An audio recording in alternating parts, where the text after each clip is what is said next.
Okay, today I'm doing composite Pluto by house and by sign, and I've got a slideshow to share with you to run through the definitions and meanings, and here goes. So what we've got is that the house and sign where composite Pluto resides shows us the evolutionary intention and the prior life desires. It shows us where the relationship left off, and then the polarity point will show us the way forward to resolve the karmic issues within relationship. In the exploration of a chart, we must look at the north and south nodes and the location of the rulers of the nodes for the bigger picture to understand the direction of the relationship. We need to look at Mars and the house and sign it is in also, as this shows the desire, will, and instincts within the relationship and the direction. And we also need to look at the aspects to Mars.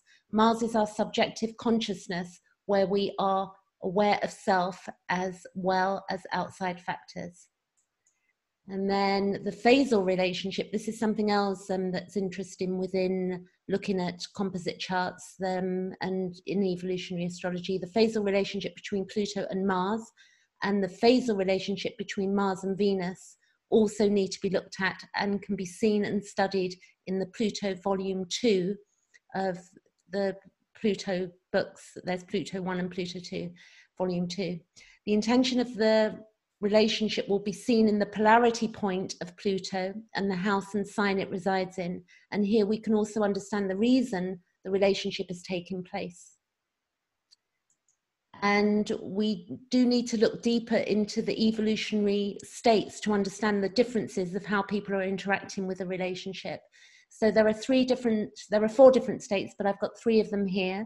And the first state is consensus state, or not the first, the second is consensus state souls that have evolved into what can be called the consensus state of evolution, which comprises of roughly 70% of the souls on the planet at this time.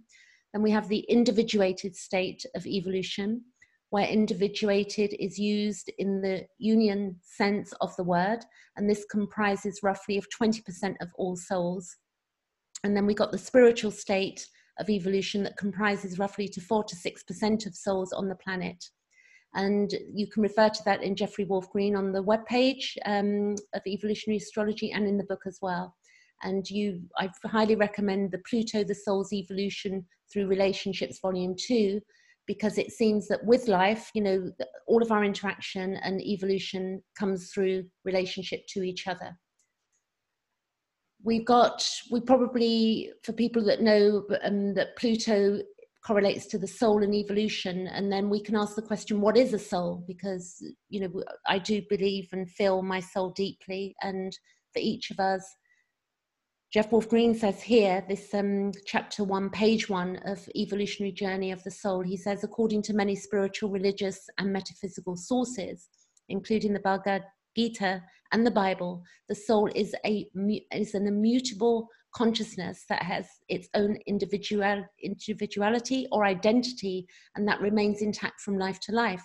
And in each lifetime, of course, the soul manifests a personality that has a subjective consciousness and unconsciousness. Saturn defines the boundaries of our subjective consciousness, that of which we are consciously aware. And Uranus represents the individualized unconscious, and Neptune, the collective unconscious, and Pluto, the soul itself. Each personality that the soul manifests from lifetime to lifetime has an ego, which is the moon, that serves as a focusing agent to create one's own self-image. The moon is similar to the lens in a movie projector. Without the lens, there would be no picture up on the screen. Each personality has an intrinsic nature and orientation that experiences life in its own unique way. Each personality that the soul manifests relates directly to the evolutionary necessities of the soul. The soul, through the personality, must experience life in a particular way in order to grow and evolve. And each personality created is directly linked to the past evolutionary and karmic history of the soul. And we have here, the generations are very important before looking at composite also. You can see here that we have Pluto in Cancer, and the dates here, 1914 to 1939, and they run through to 2024, but the last would be Pluto in Capricorn of late to 2024. I am Pluto in Virgo. I was born in 1966, so I would also look at relationships. I would look at Pluto in Virgo, if that applies, and then also the house placement of what's going on in any relationship that I'm taking part in. Also here, now we're going to start, we've got composite Pluto in the first house of, or Aries. It's a new cycle, and it's a time of first time contact, beginning something new, a new beginning of discovery. It's about individual needs and desires are top of the agenda. And here we have two people that will be headstrong, there will be power strips, overpowering each other, individuated desires, and a need to have independent realities. There can be dominating each other and controlling each other, and this must be looked at. Past lives of not sustaining relationship and short-term intensity. So past lives with this placement are going to show that it would have been short-term intensity, and there will be a strong attraction, and sexual activity is not enough to keep them committed to each other. So we've got the polarity point now. What's going to happen here? Each sign where our composite Pluto falls with another, we're going to look to the polarity point as a remedy to solve our relationship problems. So here we have the polarity to Pluto in Aries, in the first house will be, the polarity point is going to be the 7th house or Libra.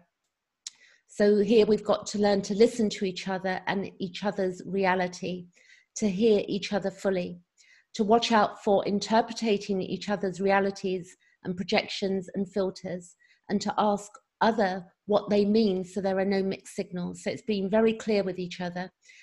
This is about equality, balancing, being giving, working together, and appreciation of each other, bringing in depth, bringing in the depth to the relationship and not being superficial and all about self. So we go on to now, we've got the composite Pluto in the 2nd house or Taurus. And this here, it's about values and systems to be investigated and creating new meaning for the relationship. We're looking at stability needed due to past life separations and or lacking in material resources that affected the relationship's stability and survival. It's about the creation of being solid and permanence, that which cannot be taken away, both desiring dependency from outside to increase the survival of the relationship. There is a desire to possess, as memories of, there will be memories of separation, so there's going to be a desire to possess each other. We can have projection onto each other, and that can, to make the other mean too much to us.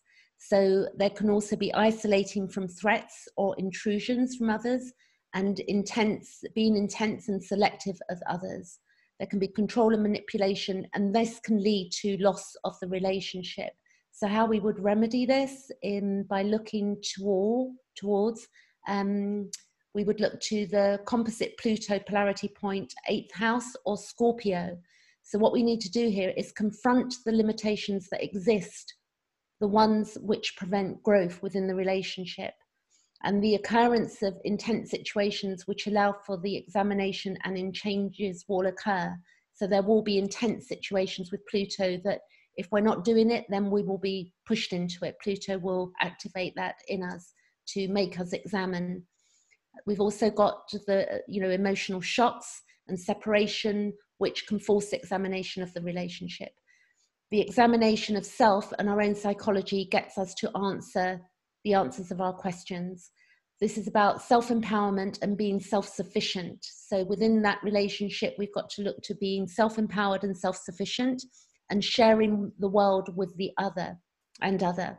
Isolation can cause us to become distorted in our thinking and being. And it's about becoming conscious and aware of new ways to deal with issues, allowing new values to occur, and not being stuck in ways and new ways of relating to each other. To get to a place of being in a relationship as a want rather than a need to possess the other. So it's about getting to a place of wanting each other and just not, being there out of, being stuck in one place. Okay, I'm going on now to the composite Pluto in the 3rd house of Gemini. And this is about growth that is rapid, limitations being confronted that slow growth down. And it's about examination of the psychology and the emotional needs and intentions and desire. It's about embracing of new ways and new agreements to think in new ways. It's about intensity in discussion, psychology, and to know the other's mind and to understand the other. And it's about openness in thinking and ideas. Feelings of being challenged and manipulated can occur, and needs must be openly and honestly communicated. So it's very much about communication here. To watch out for unhealthy persuasion and brainwashing, and there can be a resistance and repulsion from past life and dogma. So we have to watch out for that. And the remedy here will be going to the composite Pluto polarity point being the 9th house or Sagittarius. And so what we're looking for here is personal truth and being open to new possibilities, and social interaction and traveling as well can be something that, you know, with social interaction, we can look at all different things that we can do, you know, dance and communicating and so many different things we can do. It's learning to shift to the right brain away from the left brain analytical, and allowing the intuition and deeper awareness to come into the relationship, and knowing what is right and wrong for them. It's knowing what to act on and what not to act on. And that can be very intuitive as well. It's like, you know, you give yourself a yes or a no. That's good for me, or that's good for us, or that's not.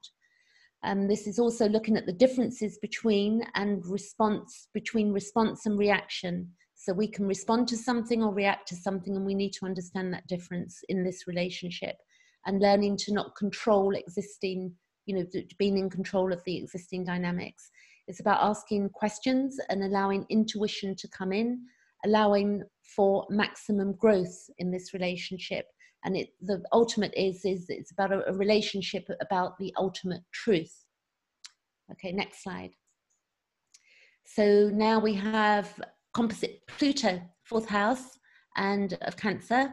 And we've got this placement is about the feeling of being safe and secure, as the past has been about emotional upheaval and about having no control over being separated. So there's a deep insecurity here about abandonment, and there can be attempts to emotionally control and psychological emotional dependency. There can be fears and a focusing on wounds and the helper and being helped.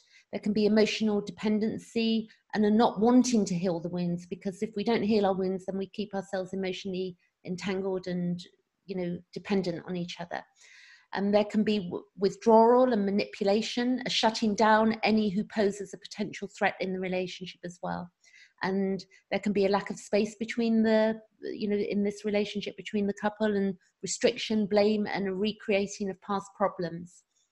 It's important to come to an understanding of the fears and to evolve and stop being lost in the wounds and the emotions, and a moving away from projecting onto the other.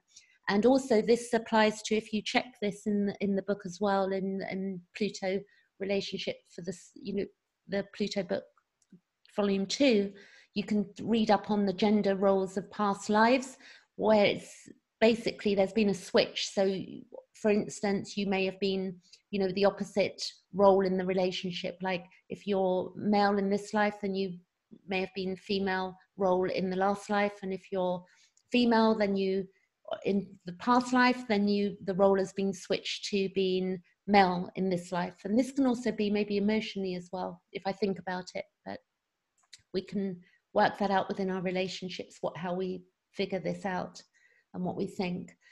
So we're going to go to here to remedy. We're going to go to the composite Pluto polarity point, which is the 10th house or Capricorn. And we need to become emotionally mature, and also to learn to accept responsibility for our actions, and to stop projecting and see that emotional security is inside ourselves. It's inside self, emotional security. It's not in another, no matter how much we want it to be. We need to stop projecting and see that what have we got here? Stop projecting, and then allowance of people that are allowing people in that are supportive, and a removal of those that are not, including, and that's also including parents. Like, you know, if parents are busybodies and they're causing problems, it's understanding who can be in our lives, who has been supportive, and who needs to be, you know, removed, or you not to have people that are problematic and causing problems in the relationship.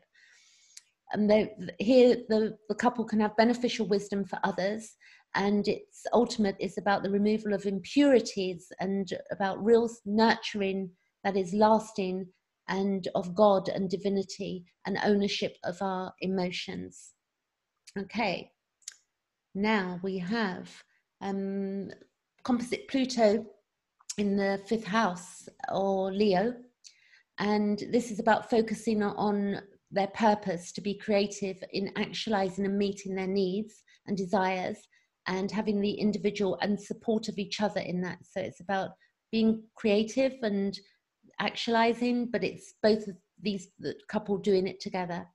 There can be strong wills, and there can be a helping of each other, motivating each other to garner depth. And there's the purpose and power together and individually.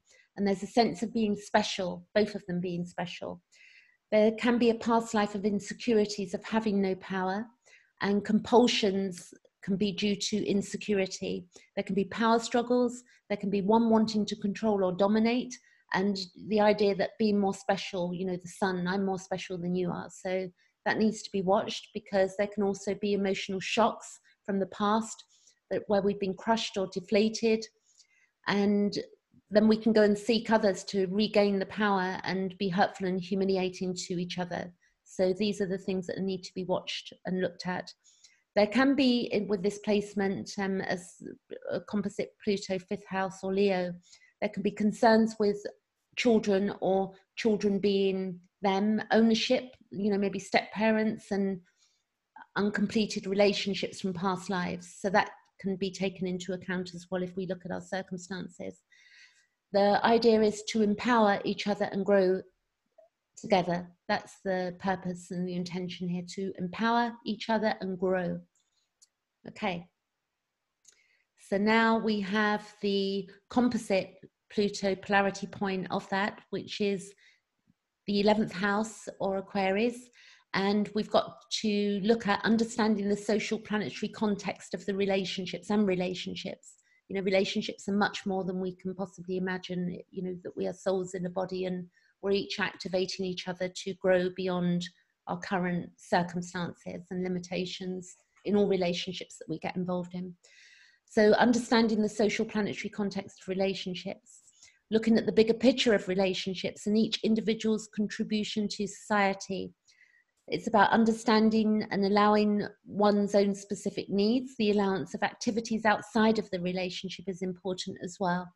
And it's about allowing for emotional connections with others, and to let the other know they are of importance. So that's an important thing to do, to, you know, as we're with this placement, as we're making connections with others, we've got to remember to make, you know, let the other know that they are also important. And it's to be friends together and to grow the soul connection with each other.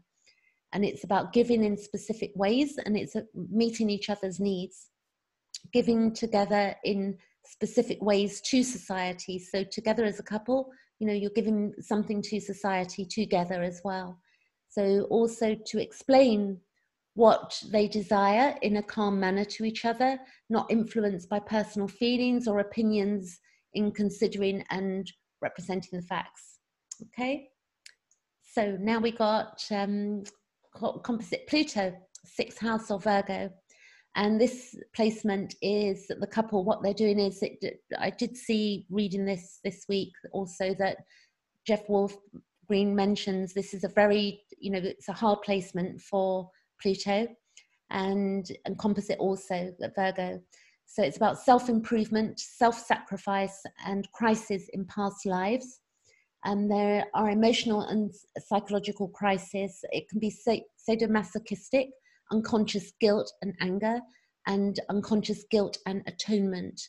There's disillusionment that can exist, the searching of material resources to solve issues, and being too busy for each other, this can cause suffering, and because emotional needs will not be met. So you can find that there's a striving for, you know, to sort out resources and being busy at work, or for instance, and then not having enough time for each other. So, you know, it causes problems within a relationship. Here it's about focusing on becoming efficient and the removal of crises, releasing what defeats one, meaning, you know, if something's defeating us, we need to, you know, cut it off and move on from that. And that will take away the crisis playing out all the time, the living in crisis. It's about helping each other heal wounds, and it can have the repetition of masochistic tendencies. So it's stopping the recreation of crisis and self-punishment, which goes on in this placement. And there can be no reciprocation and the sacrificing of oneself. So we need to, you know, get conscious and look at that. And a desire to right wrongs as a pact, as a past pact, that can cause difficulty. There can be bitterness, sarcasm, and one receives benefits and the other doesn't. So it's, you know, there can be imbalance here. We've got to look at empathy, connection, and the lack of intimacy that goes on. And we've got to, you know, harness the empathy and the connection. The crisis management causes quick bonding to people. If you imagine, if there's, you know, if there is a crisis, people bond really quickly. And this can take us into the abyss with each other. And the trying to make the relationship into something it was not meant to be can cause more pain. So a lot of people, when they bond really quickly, you might have found that yourself at any point in your life, whatever sign you are, and where you've bonded really quickly with somebody and you've jumped into the depths of emotions, and then you think that the relationship is more than it is, and then you see that it's not, and that can cause people a lot of pain when it, you know, sort of dissipates and it ends. So what we're going to do with this is look to the composite Pluto polarity, 12th house or Pisces. And here it's about the creating crisis to be dissolved. The creating of crisis needs to be dissolved and healed. And then the learning to work together to eliminate crisis and coming to a place of peace together. The acceptance of responsibility for their own actions and overall reality is really important, and that's individually and together. And taking time out together, which allows each other to focus on each other to a resolution of problems, which creates healing. If we don't give each other time, then, and we're so busy, then it means that we're not going to be resolving these issues. It's about releasing cycles of masochism and sadism and acknowledging where and how this occurs within the relationship, because it will all be at different levels. And it's about the forgiveness for past life issues and this life, and the resolving of resentments and feelings of anger. And with all of these placements, I think that when we look at the reality of how we interact, you know, all of this information here can open our eyes to the way we interact with each other to evolve so that we have better lives together. Okay. Now here I've got the composite Pluto in the 7th house of Libra or Libra. And this placement, and also that this will apply when you go back to the generations. If you look at the generation you are, you know, this is what's also playing out when we're in relationship also. So for instance, I've got a friend where we're both Pluto Virgo, but we have a 10th house Pluto composite, for instance. So I'm looking at both of those, and this is how it works. If you need more clarification on that, I can talk about that at the end of these slides. So the composite Pluto 7th house or Libra, this is the learning to be in relationship where equality exists, and it's equality in the giving and receiving, and it's about learning to balance, to understand the projections of the inner needs and the results of projecting. Sorry, I jumped a slide there. It's about the results of projecting. It's to learn to give and when not to give. So looking at, you know, are we giving too much? It's to bring us back into balance, to learn to give and when not to give, and understanding emotional dependency and what enmeshment is, and to look at emotions and being enmeshed, what that means. It's about subjective judgments, motivations, conclusions about the other. And Jeff Wolf-Green says in the book on this section, he says, it's what goes on here is I can't live with you and I can't live without you. So there's a lot of that going on. So that needs to be looked at. To understand the intention of this placement, learning balance and to give to one another is what's going on. Both needs and desires are important. Both people's needs and desires are important. And also individual needs and desires are also important. So what we do here to remedy this, we go over to Composite Pluto, Polarity, First House or Aries. And this is about absolute equality to each other's reality. And it's about understanding codependency and breaking those cycles. It's being free and having independence within the relationship and existing within that relationship. The more each other allows the other freedom to develop, the easier it is to maintain a relationship. We can think about this. The minute we start restricting people or, being too many boundaries and not allowing somebody to be their unique natural self, then it's going to cause resistance and the person's going to want to back off and walk away. So we can look at the encouragement of each other's independence, which also independent to allow growth to occur and to allow spiritual progress to occur, and then in a relationship to God, whatever we decide that is for us individually. And it's about the culmination of a journey together. Okay. So now we've got Composite Pluto in the 8th house or Scorpio. And this is a soul level connection, and it's incredible magnetic connection. And there can be fears and repulsion, which is subconscious, and there can be attraction, repulsion. So attraction, I'm attracted to you, I'm not attracted to you. And it's karmic and it's psychological. And the desire equals the intentions and what motivates us in our psychology. So if we think about that, what we desire, we have a desire, like our desires often are not controlled, our desires of what we want. When we desire something, like my desire was to understand myself. And when I started learning astrology, I just couldn't stop myself. So that's a natural a desire that we have. And here it's it's about using and being used, violation of trust, loss, abandonment, betrayal, insecurity, secretive natures, and hurting each other. There can be a sexualizing what we desire and sexual addiction, wanting to merge to become one soul. And I think osmosis would be the word there. A loss of identity or a fear of being lost. And it needs examination is required with this placement, because the ultimate is going to be the elimination of impurities. That's the intention. Two people come together, and these, all of these relationships, it's very hard work for all of us when we don't understand what's going on. What we're going to do here is go to remedy it with Composite Pluto, Polarity point, 2nd house or Taurus, and there has to be mutual responsibility for all, forgiveness of each other, and bringing to the fore all of the impurities and limitations to be resolved and healed. There has to be an allowance to each other to meet our own needs, to self-reliance and self-empowerment. It's about being together versus compulsions that are addictive, to stop using each other, new ways of being in a relationship, the requirement of total honesty, and secrets and secretiveness must be eliminated. The enforced loss of one another will take place if we push and we don't deal with ourselves in relationship to each other, then clearly it can lead to loss.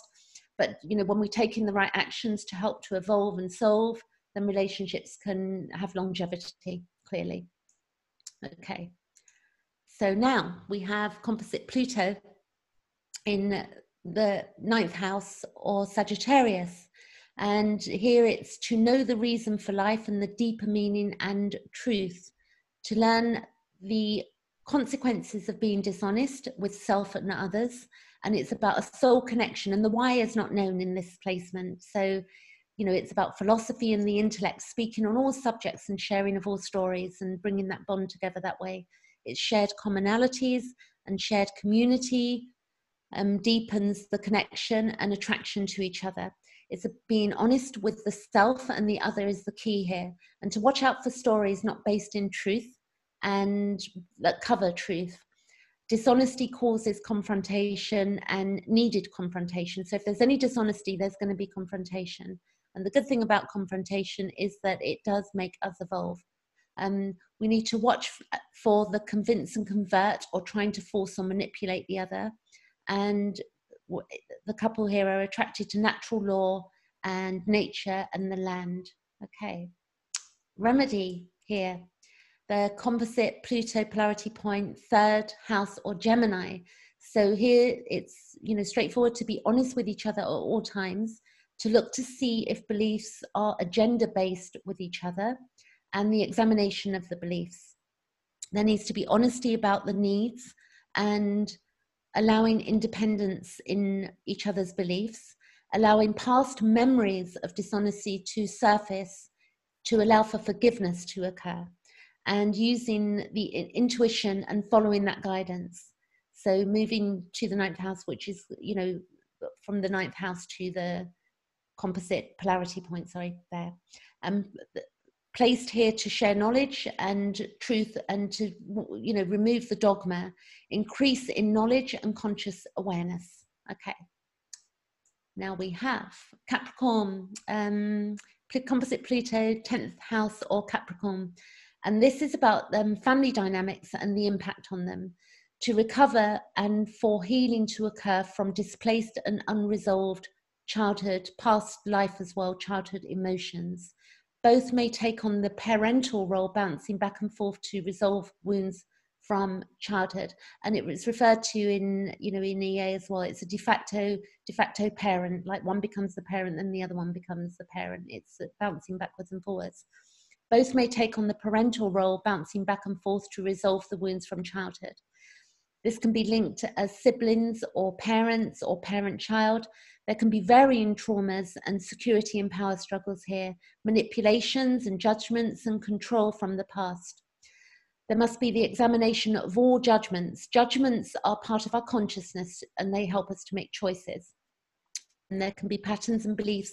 Patterns and beliefs cause our judgments to be impaired, and negative judgments to undo damage, to rebuild a self-image. So it's about rebuilding our self-image that is positive release of guilt and anger. And that's what the couple also are helping each other do here, is to rebuild a new self-image. And it's also about the switching of roles, of the old roles that are outdated, and getting in touch with the inner male and female. And a process is occurring of the ending of a journey here on earth together, or a new cycle and new ways of being together. So it's going to be one or the other there.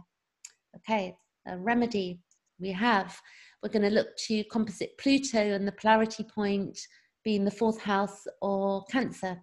And here we need to look at all of our fears and vulnerability, both the psychological and the emotional, fears of judgment and any abandonment and betrayal, and to look how parental conditioning created the reality of the self. And it's about creating one's own identity and reality that reflects the true inner world, and to come out of hiding and to be assertive and to release fears and to release repression, and to learn to do this individually and together, to become inwardly secure and emotionally free is the ultimate. So within the relationship that needs to happen, to release any attempts to manipulate or to control the other, and to not be dependent, and to release external causes of dependency. So if there's any external causes of dependency, do look at them. To learn to balance obligations, to grow an active emotional life in private time. So it's also learning to know the obligations within the relationship, and to become, you know, show our emotions and without fear of vulnerability or being rejected, and do that in the private time. The ultimate is to release all suffering carried out by others and lose all guilt, and to be free of all of that has burdened them in the past. Okay, here we go to composite Pluto, 11th house or Aquarius here. So it's a learning to stand back from one another and immediacy of the other's reality and emotional psychological world, to become objective. So it's about becoming objective for self. Meetings may have come through groups or a shared purpose, or through working together. and the relationship has a specific social function. And to help each other objectify, to disengage and detach, to help each other become liberated. And it's about rebelling against conditions, or has been in past lives, about rebelling against conditions and group purposes.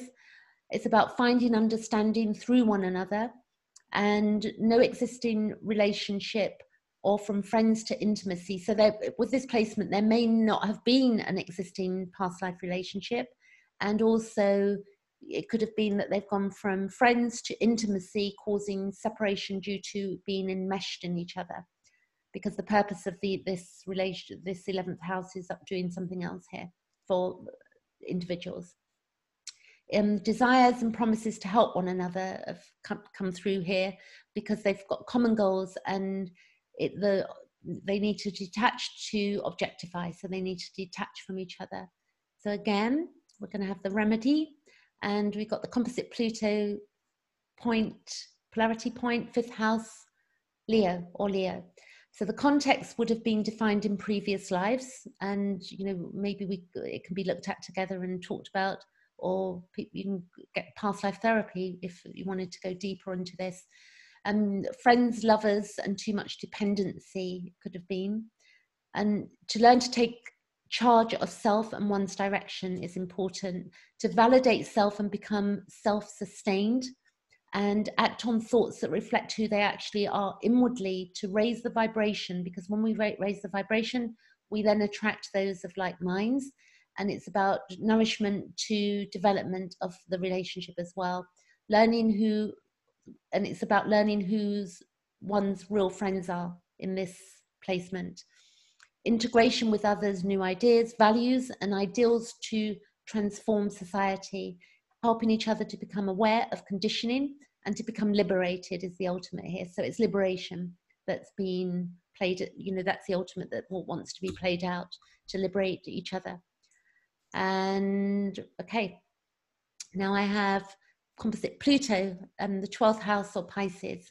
So here we have a joined desire to help each other to look at our illusions, fears, phobias, and delusion, to heal various traumas, psychological, emotional, and sexual wounds. It's a penetration of each other's soul to evolve, to see what has been blocking or stopping growth in the relationship, to become free inwardly, and for healing to take place at a soul level. Sensitivity to each other is needed, even if apart. So also they have sensitivity, to each other, even when they're apart. So this is also to do with the pineal gland and the melatonin, and the sensitizes our consciousness, and it helps to dissolve barriers. And there's a direct connection to source also within this relationship, emerging with God, whatever God means for us individually. There's a feeling of a no sense of boundaries and being psychic. Isolation can occur here, and in the merging, and this can cause problems. Feelings that they must sacrifice themselves at all costs, and that there is no way out. So we have to really look at that, because this can become very problematic in this placement. There is a culmination of an entire cycle of being intimate together to simplify life. The ultimate is to simplify life and get rid of all of that wounding. So now the remedy, composite Pluto, polarity point, 6th house or Virgo, and it's to help heal each other and to know when to allow each other to resolve for themselves. The wanting to always help and sacrifice self needs to be looked at. The polarity to learn here is when to help and when not to help, and that can cause confusion. It's like, when do you help somebody you love and adore, and when do you not? It's like, but at the end of the day, as we mature and we understand each other, we know what's helpful, and we know what does not help. And clearly, the other thing I realize here, that it's going to depend on what state we're in, whether it's consensus, whether it's individuated or spiritual. It's going to vary. So you can dig deeper on this if you get the Pluto book for relationships, volume 2. It's about learning what is correct inwardly and following one's intuition. So again, feeling into the truth of what we are and removing the emotionality out of things. To balance the desire to live a secluded life, as withdrawal affects not only the couple, but it's going to, you know, then we're not available, they're not available to others, and we're here to, you know, help each other grow and evolve. It's about accepting responsibility to release the feeling of being a victim in this placement. You know, that needs to be dropped, and that's clearly work as well as we heal our wounds. Also, to look at professional therapy and past life therapy to help each other evolve. It's a good one. Okay. And this is from page 1 of, volume 1, page 346, which speaks to me very clear and deeply. Jeff Wolf Green says, the need to merge with the source, the universal, requires that the individual leap into the abyss with faith, so that all barriers preventing this conscious union can be dissolved. Yet this evolutionary need is commonly met with resistance and fear. Just as the wave can resist returning to the sea for a time, so does the egocentric identification within the individual resist surrendering to the cosmic ocean or being from which he or she originated. It's very beautiful, the understanding of that for me.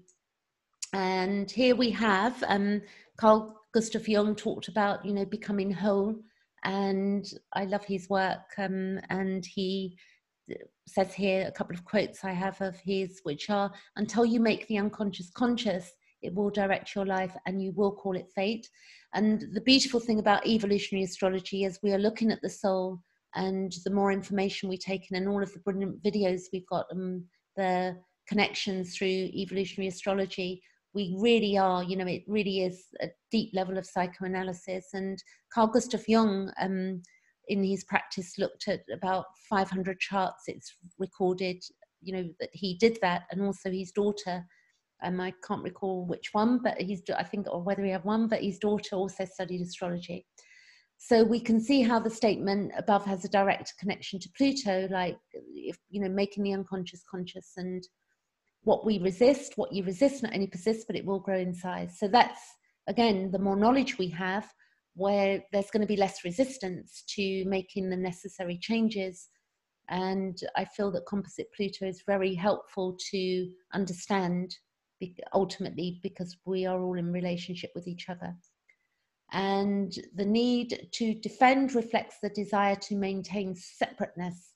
And that's Jeffrey Wolf Green again, Pluto 1, the evolutionary journey of the soul. So the need to defend reflects the desire to maintain separateness. So if we look at relationships, we can see that, you know, when we defend, when we're defending and we're, you know, arguing with each other and we're not seeing each other's differences and sides, that basically we're going to maintain separateness. So the more we understand and evolve and know ourselves, the more we're going to stop doing that too. So what I'm going to do now is, that's my email if anybody wants to, you know, contact me, and I'm going to stop share and ask if there's any questions there. So I'm going to stop sharing the screen. Okay, so has anybody got any questions for me? If anybody wants to come on and ask me any questions and talk about anything I've mentioned, or has anybody got any experience with the particular relationship with Pluto?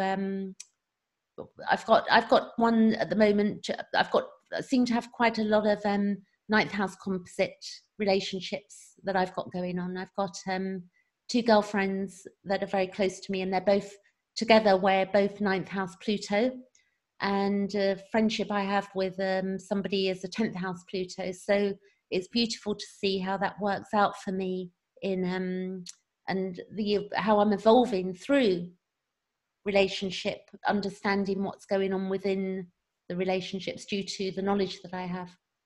So any questions, I'd be grateful, as I'm learning too. I would say the beauty of the understanding the different states as well is really helpful, and it's very in-depth in the book. If you do get that book and read it, you're going to see that it goes really deeply into how the different states are going to play out in each Pluto composite sign. So that's it. So Wanda, I don't know if you're there or anybody else is there. I've got 10 minutes left, so I'll just have a sip of water for a moment.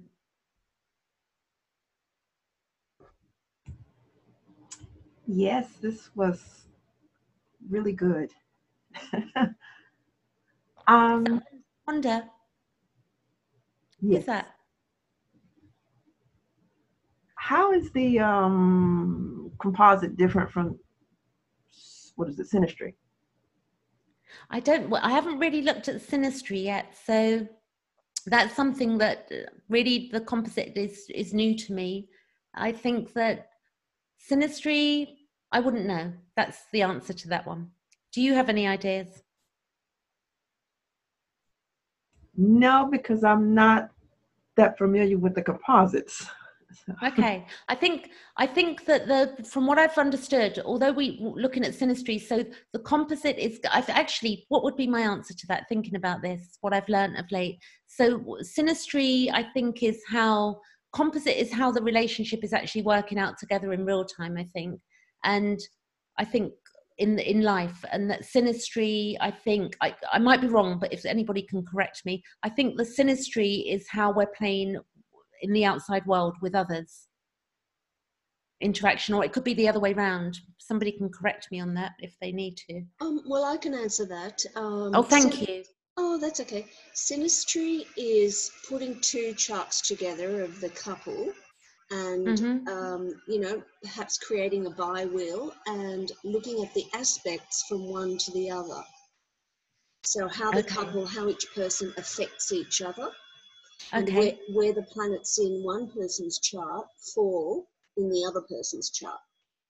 And so you're looking at two individuals there and how they interact. But with a composite, it's drawn up using the midpoints of each natal chart, of each of the partner's natal. And this creates a chart all on its own. It's an entity all on its own, and it is the relationship entity. It's not each individual anymore. It is what they are creating together. Yes. So the beautiful thing about that, Linda, as I read through on the, as I was reading through and, exploring a few of my own intimate relationships. So to me, intimate relationships are, they're very, very many to me.